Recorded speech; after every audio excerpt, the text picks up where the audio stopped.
Hello class. आज मैं आपके सामने लेकर आई हूँ last topic of animal sexual reproduction. मैंने अभी तक पढ़ाया आपको male reproductive system, female reproductive system, how fertilization takes place, what is the reason of menstruation, everything I have discussed. I hope आप सभी को समझ में आ रहा होगा।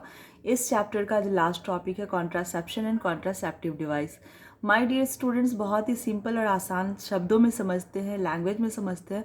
कॉन्ट्रासेप्शन का मतलब होता है बर्थ कंट्रोल, बर्थ कंट्रोल करना। ठीक है, मतलब कि आप ऐसे समझो कि एक तो अभी कंट्री लेवल की बात करेंगे और फैमिली लेवल की बात करेंगे। कंट्री लेवल में ऑलरेडी आप देख रहे हो 125 करोड़ आबादी है अपने देश की, है ना।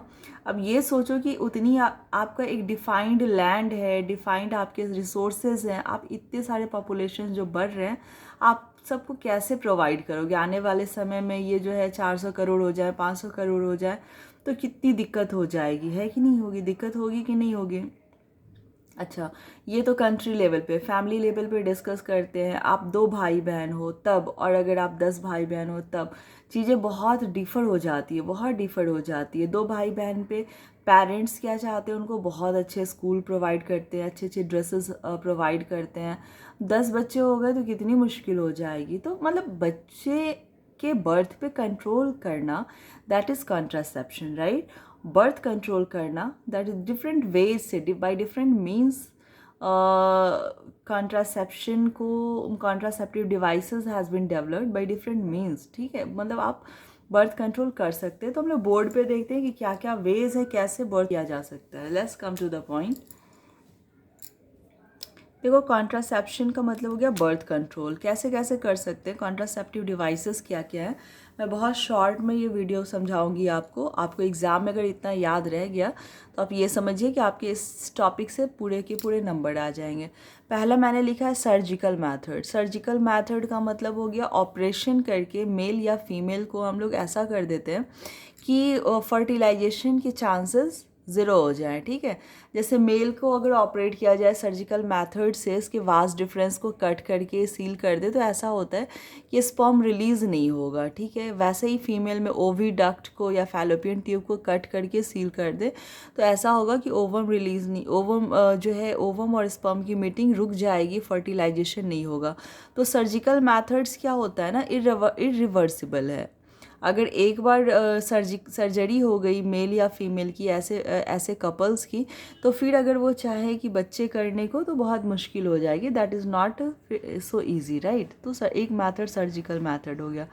दूसरा हो गया intra uterine devices. My dear students, एक कॉपर का बना हुआ टी शेप का स्ट्रक्चर होता है जिसको बहुत ही स्किल्ड डॉक्टर या नर्स फीमेल बॉडी में, उसके यूट्रस में, उसके यूट्रस में लगा देते हैं इस तरीके से, जो कि स्पर्म को क्या करता है ना, स्पर्म को मतलब वीक कर देता है, या आप कह सकते हो मीटिंग को, स्पर्म एंड ओवम की मीटिंग को रोक देता है, जिसकी वजह से फर्टिलाइजेशन नहीं होता है, जिसका एग्जाम्पल कॉपर टी है। लर्न कर लीजिएगा इंट्रा यूटेराइन डिवाइस को। फिर है बैरियर मेथड। बैरियर मेथड में क्या होता है, जैसे कि मेल का पेनिस है, ठीक है, तो पेनिस को कवर कर दो, जिसकी वजह से जो है उसे जो स्पर्म रिलीज हो वो डायरेक्ट वेजाइना में इंट्रोड्यूस ना हो, वो डायरेक्ट ओवम के साथ कांटेक्ट में नहीं आए।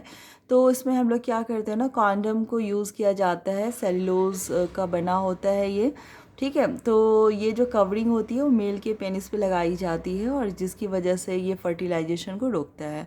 दूसरा फीमेल में भी यूज़ किया जाता है, जिसका नाम है डायफ्राम। फीमेल के विजाइना को कवर करके जो है मीटिंग होती है, जिससे स्पर्म जो है डायरेक्ट ओवम के कांटेक्ट में नहीं आता। तो ये बैरियर मेथड हो गया। नेक्स्ट है केमिकल मेथड। केमिकल मेथड में कुछ केमिकल पील्स बनाए जाते हैं जो फीमेल लेती हैं, और जो अपने मतलब इस पील्स की हेल्प से वो फर्टिलाइजेशन से बच जाती हैं। इसके एग्जांपल्स बहुत सारे एडवर्टीज़मेंट आते हैं इसके, मेरी सहेली, मालाडी वगैरह, तो आप इसके एग्जांपल्स को यहाँ से लिख सकते हैं। फिर है नेचुरल मैथड्स। नेचुरल मैथड्स में क्या होता है ना, ड्यूरिंग मेटिंग जब इजैकुलेशन का टाइम होता है तो मेल ऐसा कर सकते हैं कि इजैकुलेशन के टाइम पे वो पेनिस को विथड्रॉ कर लें और वो बाहर उसको इजैकुलेट करें। इससे ऐसा होगा कि स्पर्म जो है वो वेजाइना में नहीं जाएगी, जिसकी वजह से क्या होगा, फर्टिलाइजेशन नहीं होगा। तो एक ये नेचुरल मेथड है, इसमें आपको कुछ भी एक्स्ट्रा करने की ज़रूरत नहीं है।